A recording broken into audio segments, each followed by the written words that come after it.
My son will inherit everything while his affair baby will receive nothing. My ex-husband cheated on me with his co-worker Bethany while I was 2 months pregnant with our second child. Bethany was going to have his child. I miscarried and my ex left the house to be with her. It's been 2 years since my ex and Bethany's child was born. My ex's mother, my mother-in-law, has been supportive of me and has had nothing to do with my ex or his mistress and their child. I adore my in-laws and we're extremely close. My mother-in-law and parents are the best of friends. She loves me and her grandson more than anything. This infuriates my ex-husband's affair partner.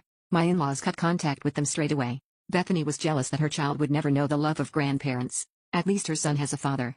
This brings us to the problem. Unfortunately, my mother-in-law has been very sick for a while and so she updated her will. My ex-husband was an only child, so he would get everything. But now, my son will inherit her house, villa and money. I will receive a large portion of her money and all of her belongings. Until my son turns 18 it will be in my trust. If I pass before that my parents will take care of it. They do not know this. The thing is, once they caught wind of her being ill my ex-husband begged for forgiveness. The mistress started being nice towards her. She started fights and called her horrible names before, and forced her to be around his baby. My mother-in-law is bedbound but she says she wants to leave with a bang so she'll endure this. I haven't encouraged her to do anything and this is her choice alone. They want her money and her son thinks he is still included in the will.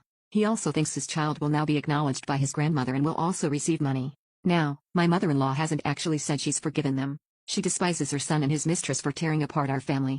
She wants to reward those who deserve it and get revenge in one go. My cousin by marriage has overheard her on the phone discussing what wallpaper she wants in the dining room when she moves in and how my mother-in-law has no taste whatsoever. She also mentioned how she'll finally be able to take down pictures of my son when my ex owns the house. Too bad for her, it will belong to my son. No changes will be made until my son becomes 18. It's his grandmother's home and he should be allowed to cherish it in the way she's decorated it. I'm not really allowed to tell anyone, and though this revenge will be satisfying, I'll have to lose my mother-in-law. It's kind of a win-lose situation and I dread the day when she'll take her last breath. She means a lot to me and I love her. She wants this for her grandson and has said that she cannot rest until she knows her son and his mistress have been punished.